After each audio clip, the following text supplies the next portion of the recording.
Welcome to the Can Opener. It's another Tuesday afternoon, actually. I don't have school today, and this is the first time. I think I've said the Asian African on a podcast before, but this is the first time you're actually coming on the podcast, bro. Yeah. Introduce yourself to the people. Oh, it's mostly Muskokans listening right now, so. Oh, so my name is David. The rednecks. Yeah. So my name is David, and I come from Mauritius. So basically, Mauritius. Yeah, let's explain fucking Mauritius. Yeah, so Mauritius, it's an island. It's in the Indian Ocean. Okay, so how I know David is I moved into this basement in Rexdale. Yeah. Near the fucking hood in Toronto, and he shares the basement beside us. And the first day we moved in, it was a fucking mess in here. Like, it was disgusting. Yeah. And my whole my dad was down here fucking helping me scrub like mold out of the fucking refrigerator. Like, shit was fucking messed up. Yeah. And we were like, my dad's like freaking out because he's like, Evan, where's the escape route? You think you can fucking fit through one of those windows, dude? Yeah. You think you fucking... And so he was like going around the basement. There's two apartments in this basement, and we had to go through your basement to look for that exit, because you have the door in there. That's apparently the exit. Yeah. And I saw weed on your table. I was like, oh, well, I guess we'll smoke weed later. Yeah. That's I just wanted to, lay down the law. Yeah. Okay, let's see Mauritius. So it's an island. So just to say that Evan and I were smoking buddies every day. So, but we never did a podcast. Yeah. As we say. We thought about it before. Yeah, but we never did it. We never executed. Yeah. Yeah, look at how incredible that is. Yeah. Now, is the water really that see-through? Yeah. It's still how deep is that? That's not very deep. No, is it? this is on the coral reefs. Okay, so it's like what? Yeah. 2 feet? Yeah. Like those people right now, if they fall, they can like hurt themselves because the rock is just like high. It's like coral reefs. Oh, true. Like you'll hit your fucking knees. Yeah. But like everyone, we're not doing a video of this. So go do yourself a favor and Google Mauritius. Yeah. And just go look at the images. Basically, it's an amazing island. It's a tropical island. Have you ever seen Pirates of the Caribbean? Yeah. It almost looks like one of those islands they'd come up onto on a pirate ship. Yeah. Like it's just out of nowhere, yeah, but it it's looks just like from a movie. Yeah, it's just beautiful. So that's where I come from, and like all the people from there, we speak French, English. You speak how many languages? I speak, I'll say 4 languages. I understand. Is that the majority of people in Mauritius? The majority of people, they speak English and French. But like it's multicultural. Some people, they speak Hindi. Some people, they're going to speak like Hakka Chinese. Hakka Chinese? Yeah. Is that like a Chinese? I know there's Mandarin and there's Cantonese. This is another dialect. Because the Chinese that come from China, which are in Mauritius, they originated from the south of China. Yeah. And so like Eastern China is like Cantonese and... Yeah. So basically my ancestors, where they come from, they're like a bit like close to India, So they're more south. Yeah, they're closer that way. Yeah. So they speak another language, like Hakka. Like it's nothing compared to Mandarin. It's different. True. Like what about the writing? The language that my parents speak back home, like the people from China, they're not gonna understand it nowadays because it's modern. But the language, the Chinese that we speak back home, it's like an ancient language, True. That's been transmitted through Chinese generations. So your parents speak Hakka? Yeah, they don't understand Mandarin, so they can't communicate with people in China, basically. Okay, so and it's nothing alike. Like it's not like it's nothing alike. You gotta yeah, make sure you're talking to them. Yeah, it's nothing. It's nothing alike. It's just that they can't communicate. Like last year, my parents went to China because while they were coming to Do Mauritius. they go often? No. Last year was the first time they went, actually. After For the first time in their entire life? Yeah. Really? Yeah. So after like What was that like for them? after like 57 years, my dad met her sister. Really? Yeah. After 57 years. Yeah. Wait. When? Because What when happened? my dad came to Mauritius with the parents, they left one of his sisters in China because they didn't have enough money to bring her. So they left her there with the family, right? Like with an uncle or something? I never Was it got like in. foster? I never got into the details, but they left her sister there. But she survived, and she's married. She has kids now. It's better than flushing her down the toilet. Yeah, Yeah. and even my dad can't speak to her. Why? Because of the language? Yeah. Wow. So my dad went to see her sister, Yeah. her older sister, Yeah. and they ate, they did everything, stayed at the same place, but the only communication, see how weird is that? The only communication that was remaining was English. Because one of the son of my dad's sister Yeah. speak English. That was the only way of So communication. they could use a third party to translate Yeah, through English. for English. That was the only way they could communicate. What was that like? What was that like for your dad? It's crazy. My dad was like he didn't know how to felt, like, you know, like, because he couldn't have a direct conversation with his sister, you know. So your dad's That's how- parents came from China to Mauritius, Yeah, and Mauritius is in between Africa, and China, pretty much, right? yeah, In the I'd say, ocean. yeah, in the ocean, out of nowhere. Yeah, Yeah, it's literally in the middle of yeah, fucking yeah, ocean. yeah. So they got He- separated. I don't really know the story properly because my parents never like got into the details. Probably almost traumatizing. Maybe to it's not a certain good extent. history. Yeah, I don't know. Maybe it was exactly. bad timing. Well, I mean, that's pretty rough circumstances if you can't, if you have to choose between a Yeah. child Yeah. to move somewhere because you don't have a like that's Mhm. that's not easy. Yeah. So yeah, after 58 years, I think he finally met That's her absolutely sister. Insane. Yeah. So let's come back to that. We're not gonna go into details about family. That's actually Just that- crazy. That's really interesting. Just to say that my genetics is Chinese, but like I was born in Mauritius, raised in Mauritius. I'm sorry to interrupt you. Yeah. But I'm really curious. Not curious. I need to mute this. When you told me, so you speak 4 languages in Mauritius, and one of them's Creole, Yeah. and Creole's interesting. Creole is a native language. So Creole's the main language you speak, right? Yeah. And In everywhere on the streets, everywhere. Like all Mauritian people, they know how to speak but Creole. where did it come from? It came from slaves. It came from slavery. Listen, from back then, Yeah, I'm listening. it was French colony. Like Yeah. my country has been through like different colonization, and at some Do you point, know I the think timeline? Like when? no, Okay. I didn't do history. I don't know. Don't give a fuck. I was smoking weed on the beach. Yeah, and it's fucking- not I don't give a fuck, but I just don't know, right? Yeah. So by the time, like, when there was slavery on my island, long time ago, Mm-hmm. the white people, the French people, they came there and like Was it only French people, or was no, it? it was different colonization. Oh, so it was all. So like the after Dutch people came British, in one yeah, time, and then the okay. Portuguese, and then the English, and finally the French. Wow. You know, that's why That's we kinda speak fucked up. English and French, It's like right? a recycle of colonization. Yeah, because Mauritius, it's like a beautiful island, and it's very strategic, you know? Everybody wanted it at that time, I think, a long time ago. So then, Well, listen. if you look on the map, if you're listening, go look at the map and look exactly where Mauritius is, because you will see that it probably was very strategic, because that's like the perfect trade route Yeah. between Southern Africa and like India and China. Yeah.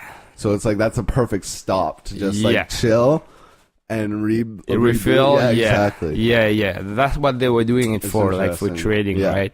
And it's small too. And- Sorry, do you know how big it is? Oh no, it's a small island. You said man. an hour and a half from one I end to say the from the other. north to the south, it takes an hour and a half by car. So it's not big. You Yeah, said it's a there's small 1 island. million population. Yeah. So there's only 1 million. No, of you there are out there. 1.5 million now. 1.5 We touched million. 1.5 million. Yeah. But yeah, in the country, but I don't know around the world how many Mauritians there are. You understand? Like True. in the country, they know there's 1.5 million. Mm-hmm. And yeah, so let's go back to Creole. Mm-hmm. I think I'm not sure if one day a Mauritian is listening to me and is not. Oh yeah, he will. Well, approving, yeah. you know. So I think Creole was created when the French people were ruling the country. The Yeah. slaves, they So- created that language. who did they enslave? Like Africans, Africans, mainly only? Africans, mainly Africans, and It they wasn't just America. It was the French. Well, I guess the French were probably a part of Americans Yeah, too. Those yeah, fucking bastards. yeah. So then the slaves, they created that language Yeah. so that the white people can't understand them. True. And there's- but they picked up some of the French from the slave masters, right? Yeah, and change it into their own language. Oh, and switched it up. Yeah, they so were that the white people can't understand them. so the slaves were speaking French, and then they were like, "Hey, we need to do something different in order for us to be able to communicate without the slave masters hearing us." Maybe they didn't understand French, but picked some words and created their own language. True.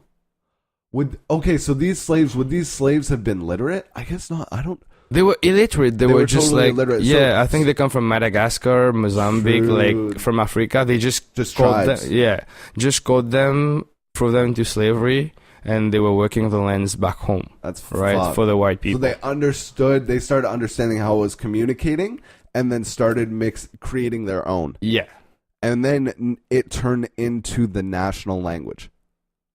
yeah, it's a language. I don't know if it has been modified. Yeah. But it's the language that only 1.5 million people talk on Earth. So if we disappear, that language disappears, like the Mauritian Creole. Like, that's insane. But there's different versions of Creole, isn't there? There's a lot of kinds of Creole, but nothing like really like close to ours. There's African language that are close? No. No? I've heard that there's a country called Haiti. They Haiti? speak Yeah. a bit of like our like English, but yeah. True. Yeah, that's what 40 was talking about. The Yeah, yeah, Haitians yeah. who speak. Yeah. But it's pretty more different. French, isn't it? Yeah, but Creole is also French. Mm-hmm. But it's like And whenever you way talk it, faster, you know.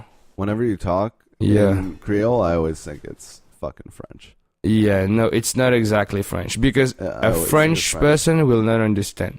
He'll say Yeah. like, "What the fuck is he talking about? It's too fast." You know, it's like you speaking Jamaican, and I'm not gonna understand because it's different, right? Do Jamaicans have their own language? They have a broken kind of English. Oh, true. Okay, so it's like the Yeah, it's the same as hey, French. brother. Yeah, it's the same as French and English. You know? Rasta bomba It's clot, different, like the way they blood speak. shot, blood clot, blood clot. I only know any Jamaican from fucking rap songs. Yeah.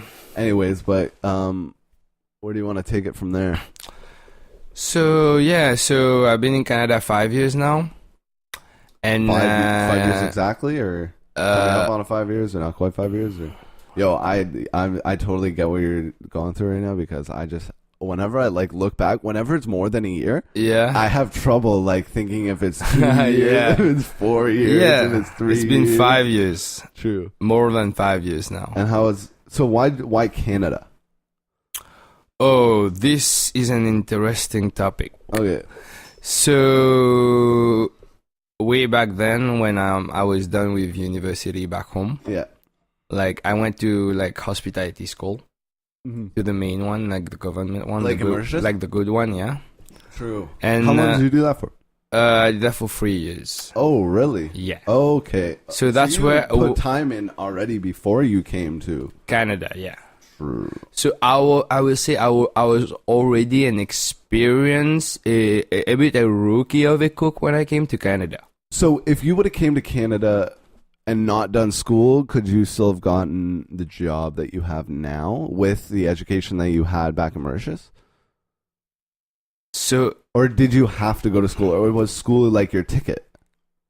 school in Canada was only my ticket for the permanent resident. Totally makes sense. It's true. I don't know if it's illegal what I'm talking about. I don't give a fuck. I'll bleep it out. I'll bleep it out anyways. I'll Yeah. bleep it out just in case. But I don't think it is. It Yeah. isn't, because you got the education. You're working part of the economy. So it's like that's just how you did it. That's how that was That's how you got the job. my intention. Today I'll say I have a permanent resident, but at start the main objective was I have to go 2 years of school. It was already planned. Everything was planned before I came to Canada. Yeah. It wasn't just like, I'm going to the wild, let's try Canada, Yeah. you know. But you said you went to France before. Like, you traveled, right?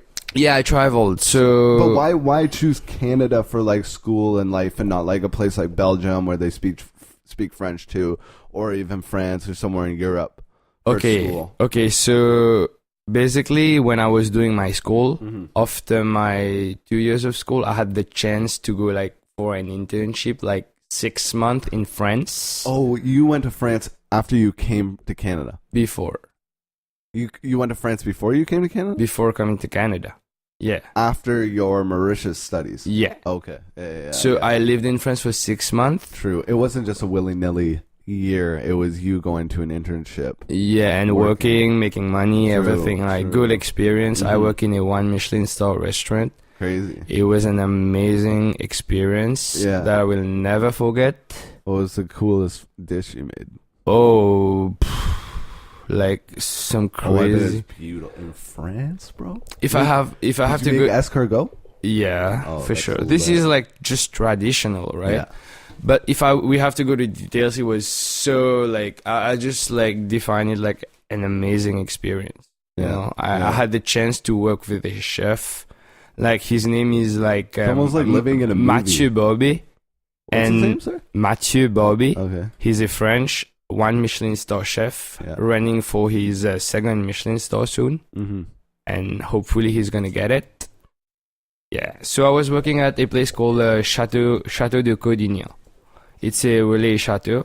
It's a brand of hotel in France. So after France, then I went back home. Yeah. So I stayed. That Mathieu Palambino? No. No. Maybe it's not on YouTube. Yeah, he's not on YouTube. He's just Bobby, like that. No. He's not on YouTube. He's just a chef that he's not even like he's a old style, old school. You know. You never know who's on YouTube nowadays. You know. Yeah. Matt Sullivan. No. Mathieu Bobby. Like that. No. B-A-R-B-E-R. Barbie. Like that. Yeah. Face. No. Bobby. B-E-T. B-E-T? B-E-T, yeah. Barbie. Yeah, this That guy. guy. Yeah, that guy. So you worked for him? Yeah. Directly with that guy. Wow, that looks incredible, dude. Yeah. And this guy has a 1 Michelin star. Damn, bro, you were making shit like that? Yeah. It was crazy. It's like a lot of Yeah, it was like just presentation French, work. like fine dining. You know? I've done those dishes like we're looking at right now. Wow, that's incredible. You guys can browse it. Like he's a really good chef. Yeah, I had a chance to work with him. Mathieu space Barbet, Matthew Barbet. Yeah. Interesting. Yeah. So after France, then I went for holidays, maybe like a month in the UK at my cousin's place. Okay, so did you work at all? No, in the UK I didn't. Okay, so what was France like though? Oh, it was amazing. It was amazing. It was you party hard. Oh, you say you got addicted to LSD or something? Oh, we're not gonna go into those details, but. Yeah, party hard, work hard. Yeah, like experiences. Yeah, it was from France that I started like realizing that this is life, you know. Yeah. Now I'm gonna start exploring. By that time, I was like 21. Just to say that I turned 29 3 days ago. Yeah. Well, 3 days ago? Fuck me, man. I don't know. If it was Yeah, fucking 4 days ago. Yeah, I turned 29, but by that time I think I was like 22. So that was your first experience of like getting out in the world, though, right? Like getting off the island. In France, I've done everything. When you were younger, did you go anywhere like off the island? Yeah, but like I went to a lot of country when I was young. I went to Australia. Oh, I went to Réunion Island. I went to Rodrigue. You know, like a couple of them.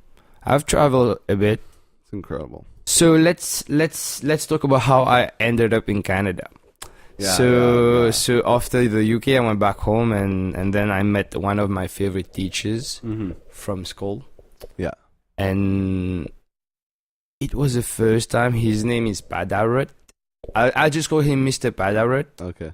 He was my teacher back home. That today I want to thank. Maybe one day he's going to be listening to that podcast. Yeah. But that guy told me, looked right into my face and was like, David, gotta get the fuck out of here, man. Huh. I was like, why? He's like, you have the potential. You have to go somewhere else. You're not going to succeed here. Because there's nothing on my island, you know? It's so strange. Yeah. It's so strange because it's like the similar story that we face in our little small town. Yeah. It's like, yo, you gotta get the fuck out in order to do anything. Yeah. But it's like, it's paradise from the outside. You know what I mean? And it's paradise inside too. But go Google Mauritius. It's paradise if you have money. Yeah. Not if you work for the rich. Yeah. I'm not gonna go into details, but you know how it goes on every island, on every places.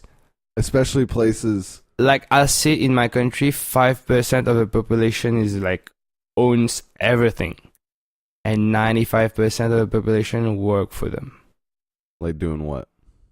Like, for example, like the 5%, they own everything, all the hotels, all the shopping malls, all the like residences, all like the motels, everything. So they just control everything. The rich family, it's concentrated between 5% of the population.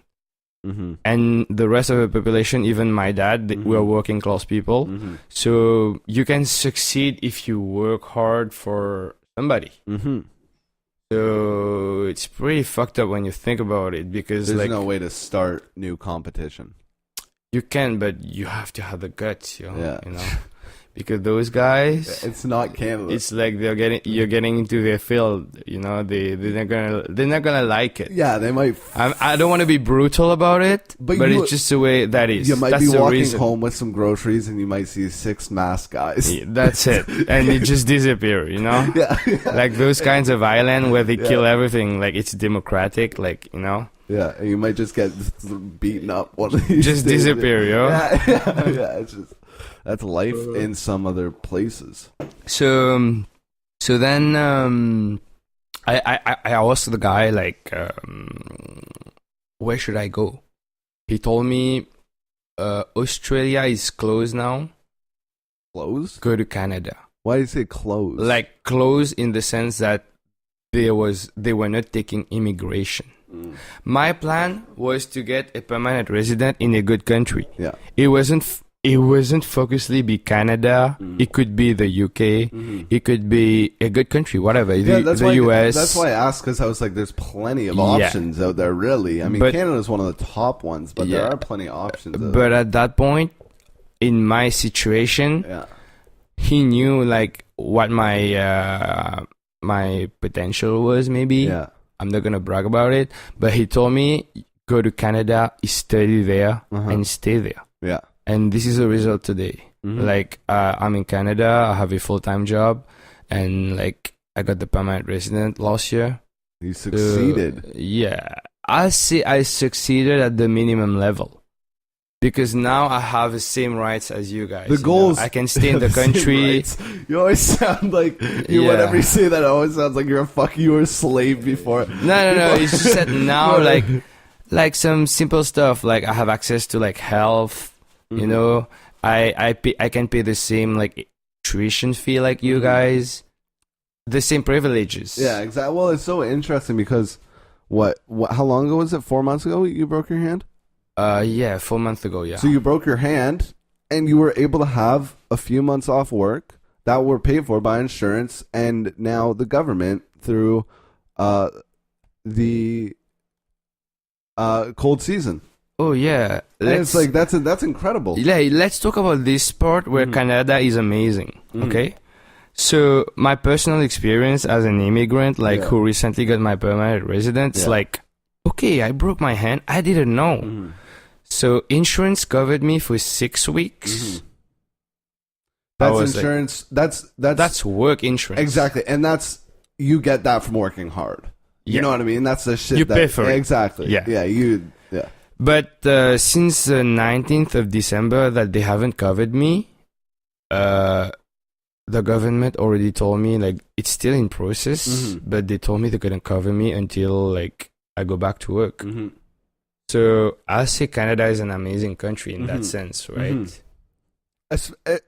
Especially if you hurt yourself and like And also, you're paying into taxes, so you deserve that you deserve the same level of coverage as everybody else. If I broke my hand, I mean, I wouldn't have to go to, but if I broke my hand in the summer when I was laying bricks, yeah.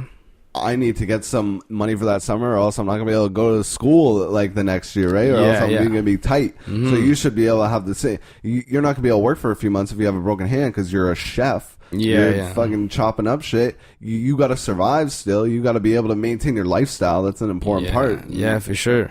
I'm curious about what other countries. I know France does that. I know France has like very strong union rights for their workers. Yeah, but I think from where I come from, no, it's not that way. If you're not well covered, like, Is there a minimum wage in your country? yeah, it's really low. Do you know what it is? It's like, let's see, I think 12,000 rupees. An hour? No, a month. 12,000 rupees a month? I Yeah. already know that's low. Yeah. It's like 300, 400 bucks, Canadian dollar. That's crazy. Yeah, look at this. Yeah. Rupee 12, Indian rupee? No, Mauritian rupee. Oh, you have your own currency. Yeah, man. 12,000 Mauritian rupees. Yeah. So it's like So 400. 500 Canadian dollars a Yeah. month. Yeah. That's a minimum wage. That's crazy. You think you can survive off that? Well, fucking definitely not here. What about, is food cheap and stuff? Food can't be cheap on an island out in the middle of the Indian Ocean, like on the coast of Africa. And No, if you're making that kind of money, if you're alone, yeah. I still think you struggle to live a life. How much would rent be? Like, how could you get a single bedroom apartment Yeah, for 12,000. for 12,000? Yeah. But that's it. Yeah. That's it. That's it. That's all you get. That's all you So get. you can't live. No. Yeah. Okay. Okay, so for me, I come from a modest family. My dad's been saving for me. Yeah. So he sent And he's me. a smart guy, right? He's accountant. Yeah, my dad's an accountant. Yeah. Like he has a good job, but like he's been saving for me to send me to Canada so that my future generation is gonna keep on going in Canada. You know, like he knows I'm gonna struggle back home. Eventually, I can get a job in the hotel and things, making that kind of money where I can't even like afford Shit. shit. And the same age that I am in Canada, Yeah. I say like right now. No, you make great money for your age. Like incredible. Yeah. Like For you're above the poverty line. You're pretty well above the poverty line. Right? Yeah. Especially if you duo up with Yeah. someone else who has an income. for what I'm making in Canada, I'll say that I live a pretty good life. Yeah, you know. the standard of living is high. Back home, the amount of money I would be making, let's get serious. I'm not going to lie about it. Fucking let's get serious. If I have to bro. buy cigarettes, if I have to buy weed or like some alcohol and Yeah. things, the necessities. for what I consume in Canada, it would be it would be enough. My whole salary. Really? Yeah. Just to buy my whole salary for what I smoke cigarette in Canada, cigarette, weed, alcohol, Yeah. it would be enough. So just imagine Yeah. So you have How the standard of living is higher in Canada so you have compared to other countries. Then why did your grandparents move there? What economic prosperity did they see there? No. In fact, they escaped China to go there. I don't know the reason. Oh. They escaped China to go there. Trippy. I don't want to know the story. I've never been into details. You gotta ask them. Not for this podcast, but like just for yourself, dude. Yeah. Like that'd be interesting. Yeah. Story. But That's I think even my parents, they don't even know. Like, or they don't remember because they were kids, right? How can you remember when you're 2-3 years old and you just get... You wouldn't remember. You won't remember, man. Yeah. Like, even my parents, even between their brothers, they don't talk about it. Huh. Understand? Do the brothers live in Mauritius too? No, so I have some of my dad brothers who are in Australia. Yeah. Like, he has his younger brothers in Australia. He has his older brother too, who's in Australia. Did they all leave for Mauritius? Yeah. They went to study. And they succeeded. They went to study in Mauritius? Or did they leave with your grandparents? No, they leave with my grandparents from China, went to Mauritius. Yeah, how many of them were there? I think my dad, he has like, there were 13. 13 of them? 13 of them. 13 children. Yeah. Dude. Maybe that's why they escaped. And maybe that's... There was an age limit. There was one that they left over there. And it was the older sister. Was it the only girl? No. Oh, true. It was oldest girl though. I think they couldn't like... They didn't have the money to bring her, or I don't know what happened. There were laws. There were laws. No, at that time, this is so recent, but at that time it wasn't like that. At that time, they were very open, right? Oh, true, yeah. Like the rules that you have the right to have only one children and things. That is just recent, like bullshit. True. You know? Okay. Yeah. That's a recent thing. Yeah, that's a recent bullshit thing. Here, birth. Yeah. I want to see the birth rate. That's crazy. 13 children. Yeah. Wow. And just imagine how my parents grew up, like my dad grew up and things. Yeah. Like their parents couldn't like take care of them. They had to take care of themselves. You know, like China. Look, births per woman in 1960 there was an average of 7 children per woman in China. 6.36 women per children in China. That's crazy, man. Mm-hmm. Wow. So they left China. That'd be a really interesting story to fucking hear. Yeah, I have to get into it. Maybe we'll do another podcast about that. Mm-hmm. Yeah, man. That's just crazy. There's so much history. Yeah. So they didn't abandon the Chinese culture, though.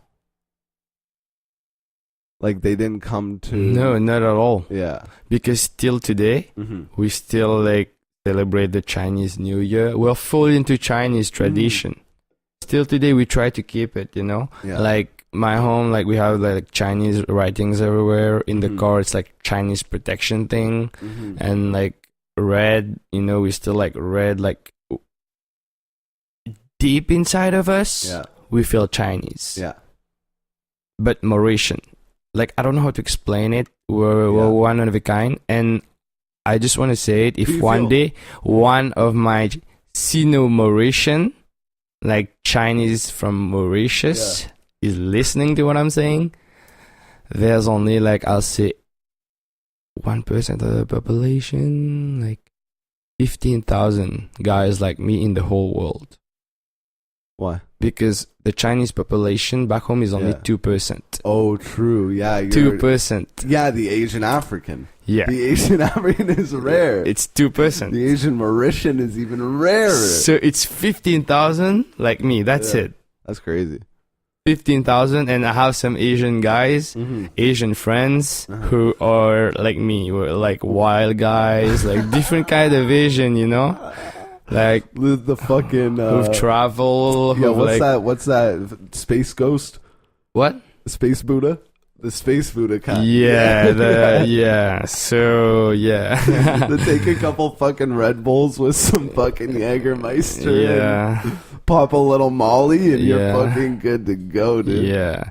And don't forget, like, if you guys go to a party after the Molly thing, when you get really tired and slow down at like 3 a.m., don't forget to smoke a big fat joint and tell me the experience that you feel, guys. Dude, you know what's interesting? We grew up like in totally different cultures, but we had the same experience.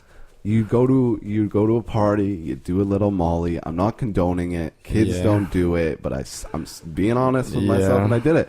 And we'd go home, and the best part of the night would just be chatting with the friends, smoking weed out on the back. The best part of the night. And every one of my homies, shout out to Chris Carter, Sam Taylor, and Carter Farrell, they all know what I'm talking about. Yeah. Every single one. Oh, yeah. This is the best part. And you were so jumped up on the mollies that maybe you would want to smoke like maybe one or take one or two hits of the the marijuana, and then it would kind of sort of turn into like 15 by the end of it. Yeah. You realize, I think I should 3:30 in the morning. Yeah, I think I should probably go to bed. Yeah, those were crazy nights. Yeah.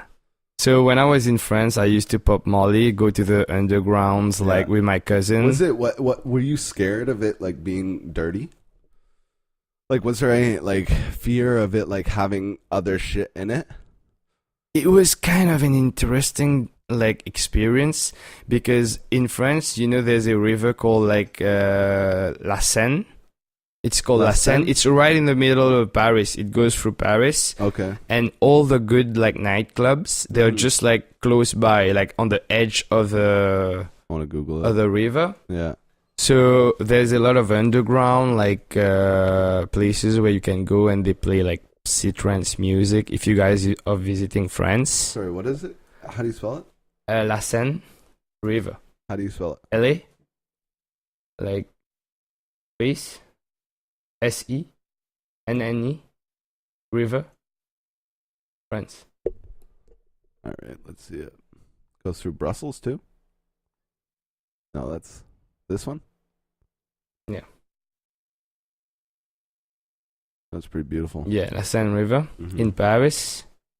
So on the edges, like it's pretty long, right? Mm-hmm. You're gonna like go back. See, I was thinking it's a river that you can see behind every Eiffel Tower photo. Yeah, it's right in front of Paris. Yeah. Yeah, and all the good nightclubs, they're just over there. The underground one. Mm-hmm. And like the fucking Space Buddha. Oh, go listen to Space Buddha right now. Oh my Everybody God. Go on Spotify and listen to Space Buddha. You don't even need to take drugs to feel like what it's like taking drugs. Yeah. You just gotta listen to that fucking song. Space Buddha, Trust that's me. it. Yeah. So that's sometimes we listen to that when we want to like dance a little bit.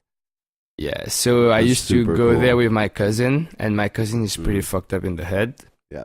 He lives in France. Yeah. Did he get you the drugs? Yeah. Yeah. He made me try all the fucking. And you weren't scared? Did you go into it? I was scared, but I trusted him. True. Because I'll just say that cousin, it's my mom's older sister's son. So he's my close cousin. Yeah. So he's not gonna fuck before going to France, he when I was a kid, he held me like a baby. True. Yeah. So he's maybe like 8 years older than me. True. Yeah. And he made me experience all that.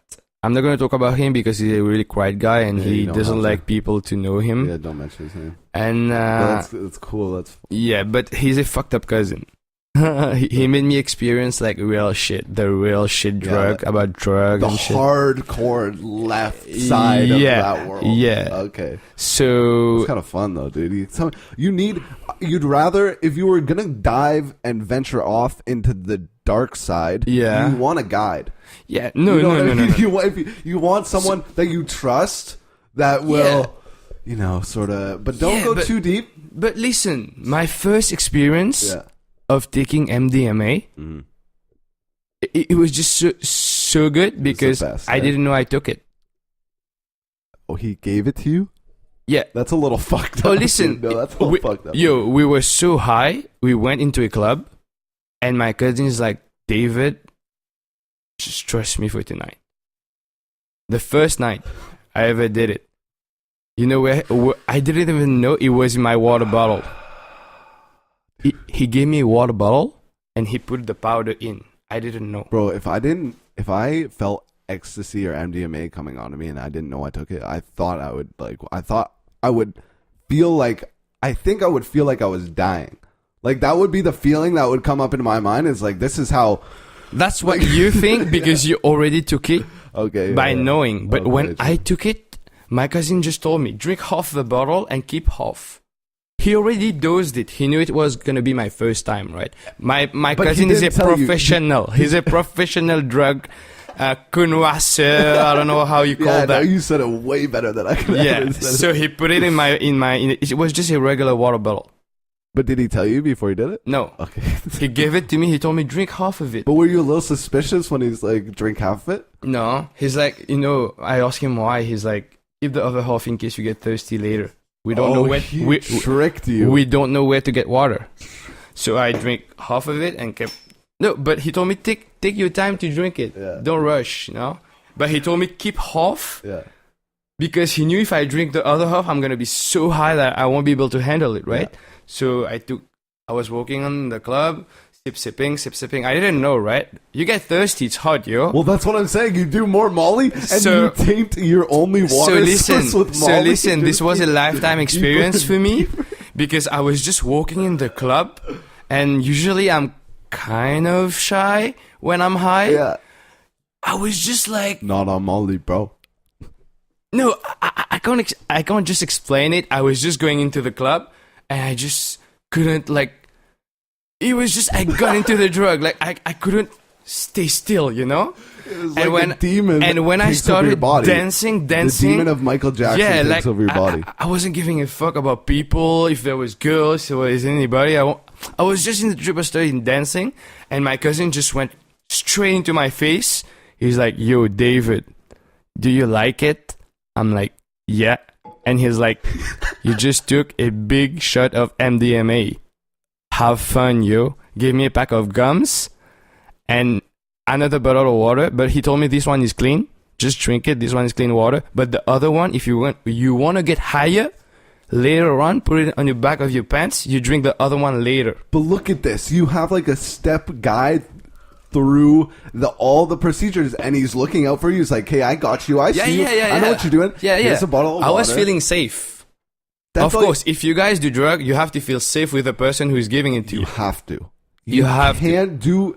If you make the life choice, an adult life choice to do substances that could be illicit, then you have to understand the context that you're doing them, and it's got to be responsible. Yeah, and you have to know, you have to make sure that the person who is giving it to you, he's not a fucking amateur.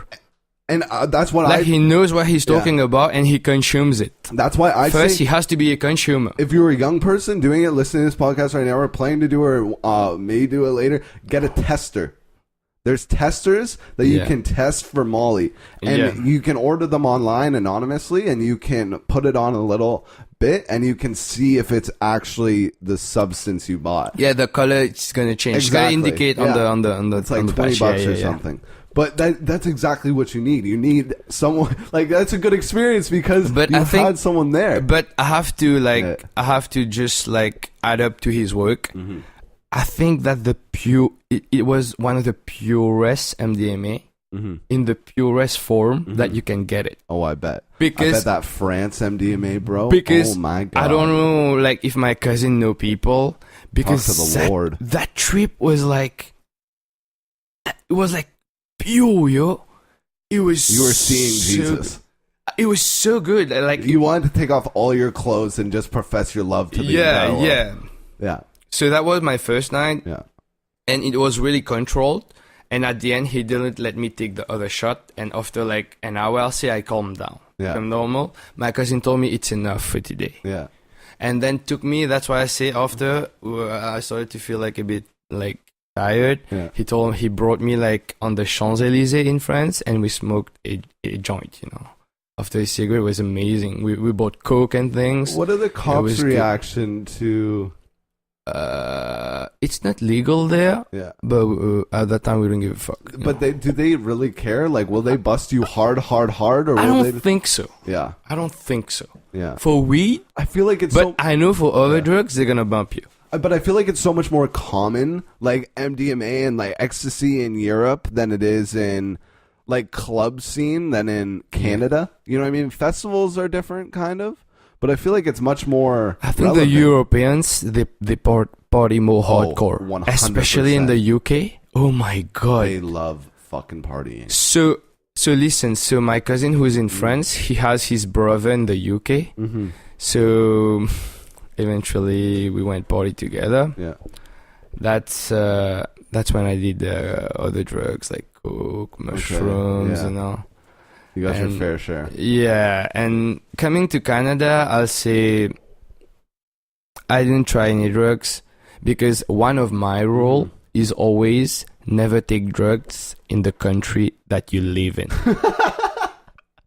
Yo, that is the best advice. Listen to me. So for This is me, the best advice I for me- think I've ever heard. oh, for me, if I have to take coke, I'll have to be in Mexico or in the US or whatever.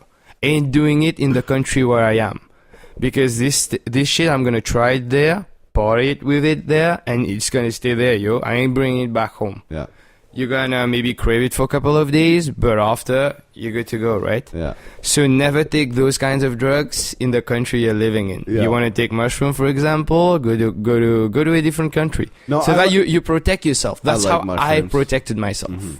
Yeah, no, that makes sense. Especially you, though, because you're in the immigration process almost. still, Yeah. You know what I mean? You're almost done, but, like, That's if you how- get caught with coke, what happened? Yeah. Like, what had You know? do you get fucked? Like, do you go to jail and then sent back? Oh yeah. Okay, like, you're fucked. Yeah, of Okay, course. you're- Even now, if I have a permanent resident, because I'm not a citizen yet, Yeah. right? So basically, yeah, that's how I always did it. I protect myself, and even till today, I consume only weed and smoke cigarettes. Mm-hmm. I don't drink alcohol and nothing, you know, like that's it. But we all need to have those phases in our life, too. You know what I mean? You need to Yeah. kind of get that out of you in order to... Or else like experience all those kinds of things. experience, it doesn't have to be fucking MDMA, and like sometimes that's people's outlet. Like that happened to be my outlet. Mm-hmm. You know what I mean? That's when I like really risked.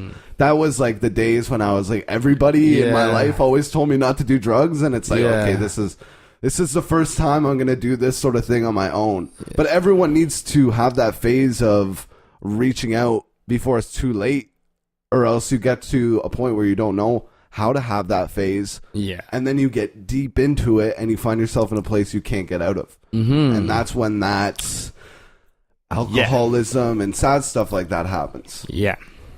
So that's why my advice was just don't do drugs in the country you're living in. Yeah, that's a good idea. So And it's- wait until after 22. yeah. That's what I'd say. Yeah. Yeah, I didn't do think it before. Before 22, I was smoking only weed and drinking alcohol. Yeah. But the first time I did like hard drugs, I feel I was like 23, 22, Yeah. 23. Yeah. See, I did it when I was like 17, so don't do that. But yeah. Fucking. Yeah. Definitely don't do Yeah. that. But it's an interesting experience. There was a Joe Rogan episode, that Joe Rogan podcast, Yeah. and he was talking with, it was like a couple of days ago actually, speaking of MDMA, he was talking to a soldier who has PTSD who got MDMA treatment. Remember the MDMA treatment we were talking about? The extreme therapy? Where you just take MDMA and just like fucking... For 8 hours. You take MDMA, you sit down with a therapist for 8 hours, and they talk you through it. They talk you through, because, like you said, you know, usually you're a bit shy in the club, Yeah. and then you take a little MDMA, and you become have, overconfident. you have no self-consciousness. Yeah. Everything is going to come out. Everything that you fucking feel in you will come out. And he said it's going to be legal by 2021. Where in Canada? In the U.S., which will be Canada soon. But they're treating depression with MDMA. So we're going to live in a new world soon regarding all these drugs. Yeah, I want some, man. Dude, me too. MDMA? Yeah. To treat to treat my OCD problems. Yeah, bro. How interesting would that be? Yeah. You just go sit there and because there's something about. I would like to try that if I can get a therapist, like just to say I have OCD, and it's called. I want to go see if I can find what this guy was talking about. YouTube has really gotten. Joe Rogan. Yeah. Has really gotten tight on.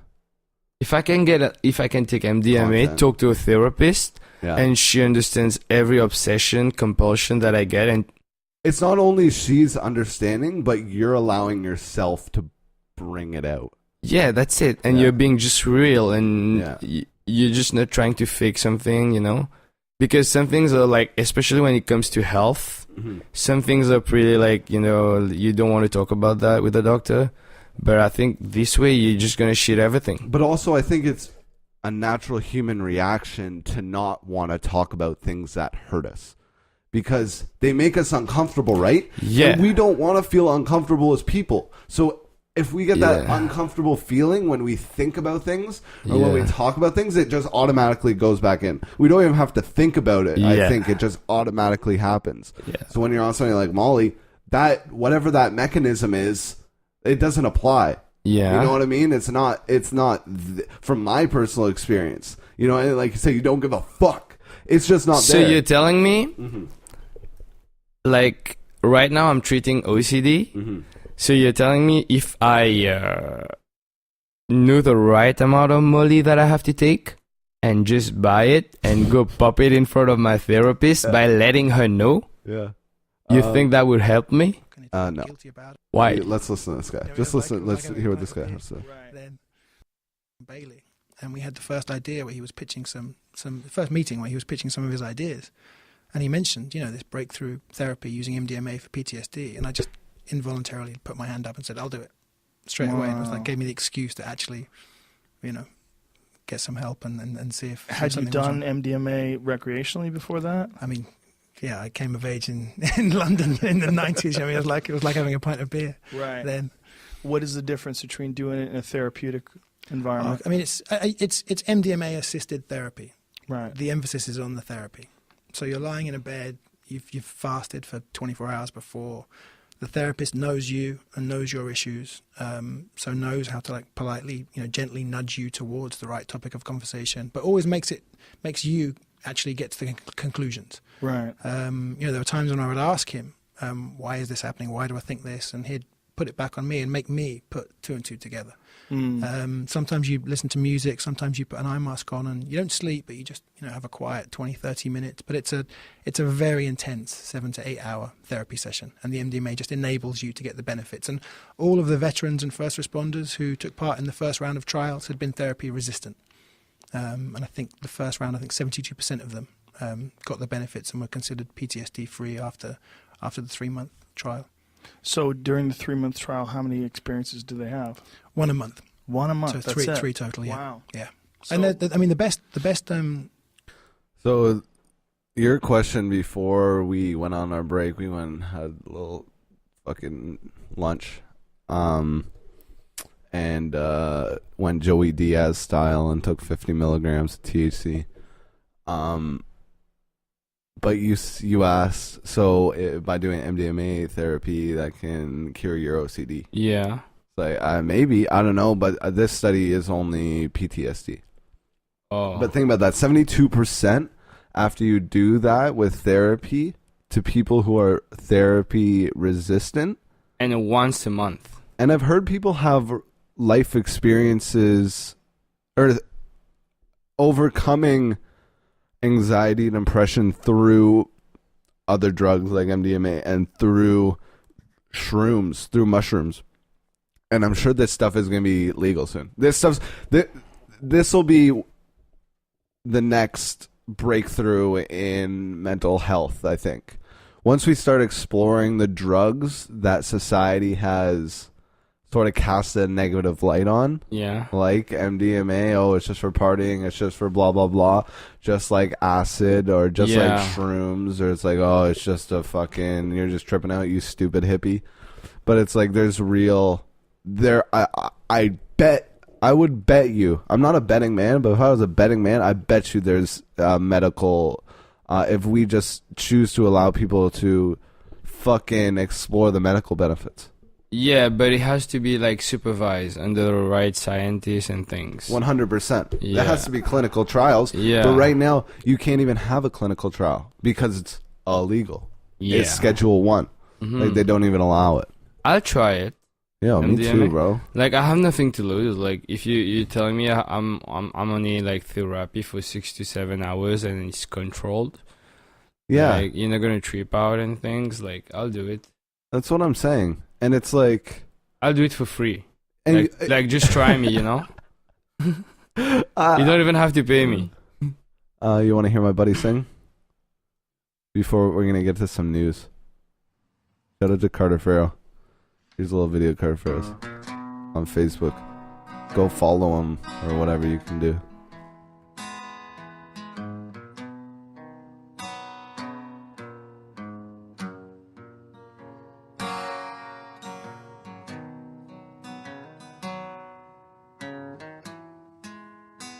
See his shirt? I guess he's a big time stoner. Maple Wana? Yeah. So that's him and his father's weed business that they're starting in Muskoka. Yeah.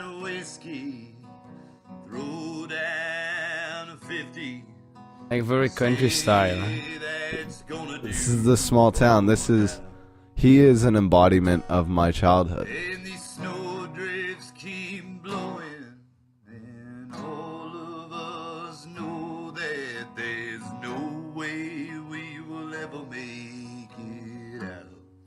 Very captivating. Really, truly an artist. He's a couple years younger than me. Yeah, he's good. Yeah. Yeah, very truly an artist. Okay.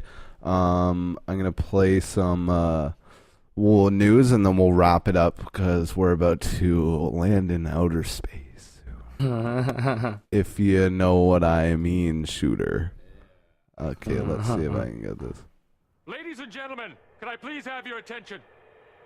I've just been handed an urgent and horrifying news story. We choose to go to the moon.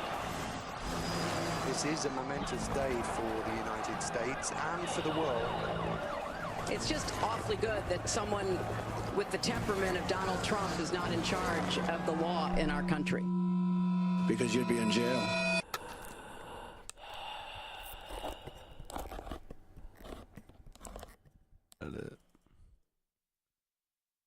I actually have no news on Facebook, so I need to go to, how do I view my saved posts?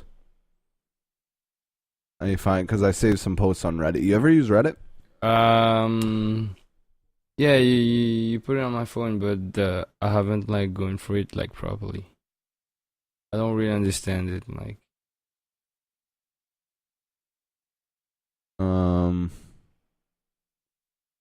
Check my profile under the Reddit bar.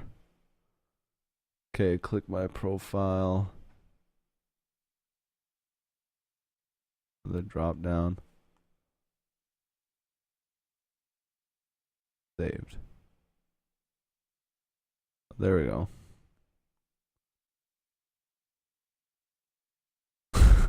That's funny. That's not what I'm looking for though. Yeah, following that very sad shooting.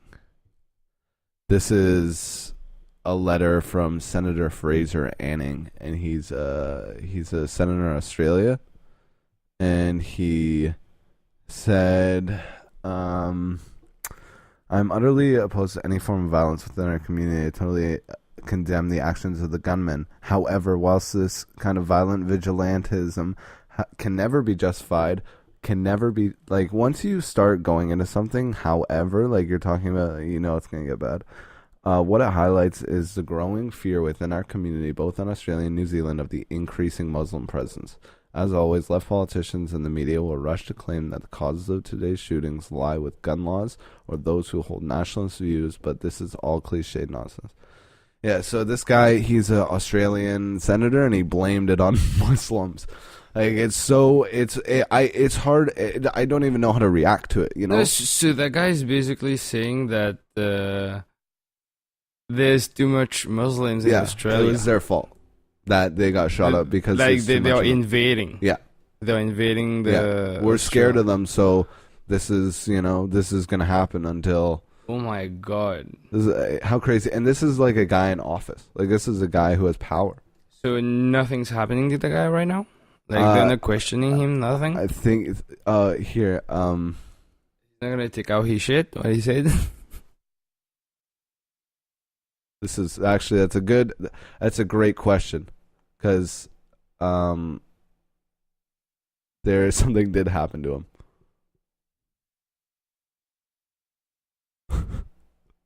It's actually hilarious. Where's the video? Is that the video? So yeah, you'll love this, dude. This shit's the best. Oh, is that guy? Yeah, look at that stupid kid. Oh my god, what's happening?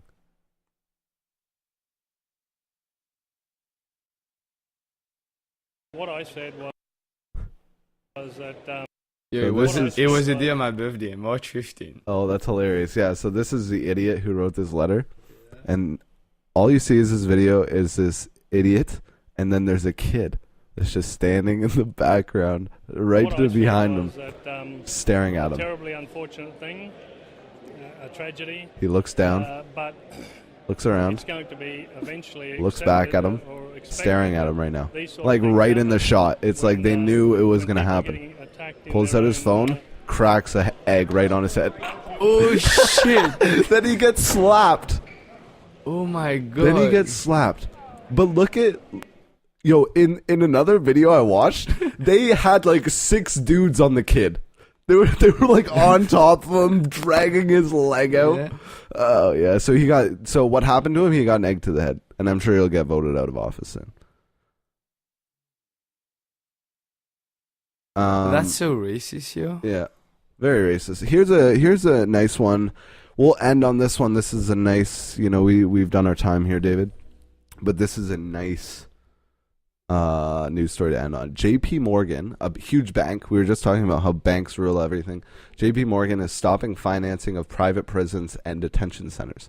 So in the U.S., prisons are privately owned. What? Yeah. So in the U.S., prisons are privately owned, so people can make investment. You can make an investment in a prison, and you'll get money back, because the government pays private owners of prisons to keep inmates in there. What? It's a fucked up system, and it's kind of like the second form of slavery, because once you go to prison, then you work for like 60 cents on the dollar. Yeah. So you're obliged to work.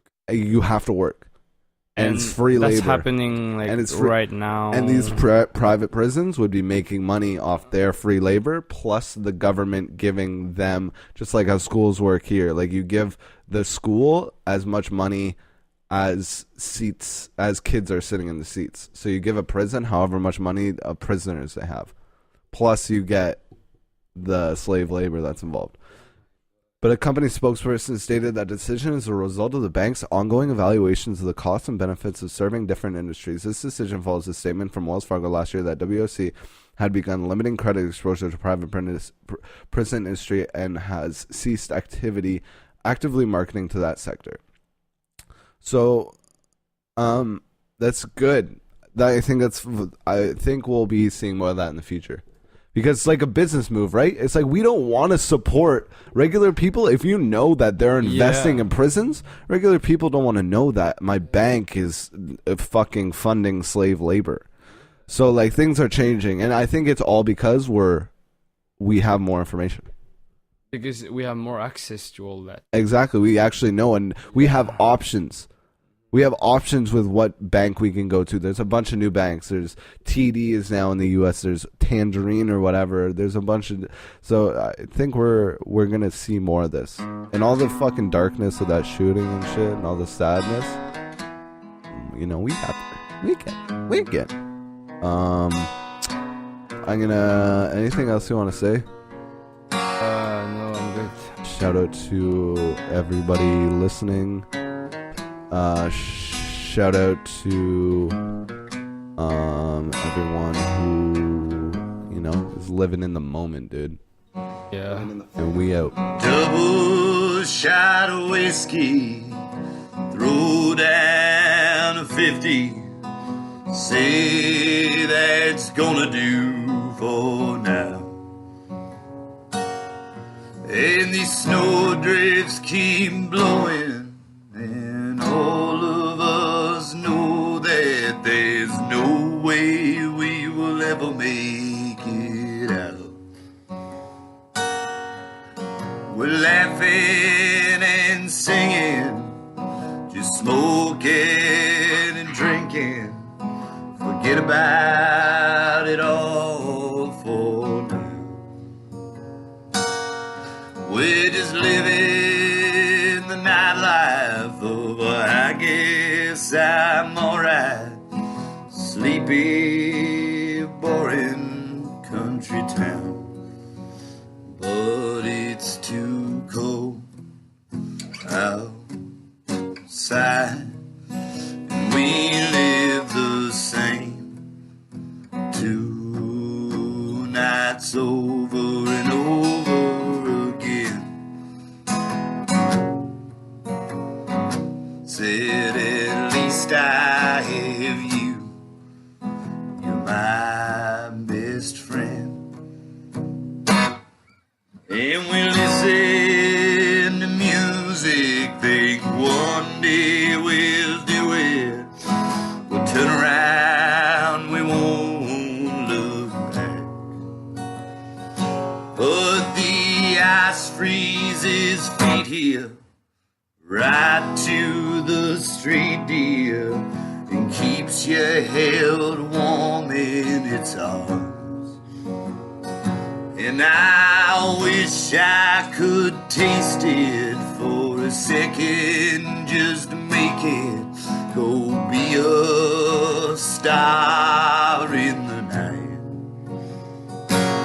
But instead I stopped that thinking and just keep on drinking as I turn out that light. Oh, but it's cold outside, and we live the same. 2 nights over and over again. But at least I have you. You're my best friend. Well, it just seems these days it gets tougher with each day I'm living.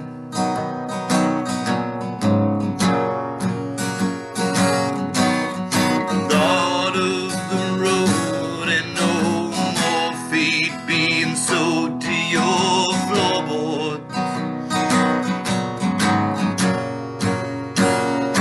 'Cause these credit card lines and this boredom inside leads to hatred. I guess I hate it. It's cold outside, we live the same. 2 nights over and over again. But dear, at least I got you. You're my best friend. At least I got you.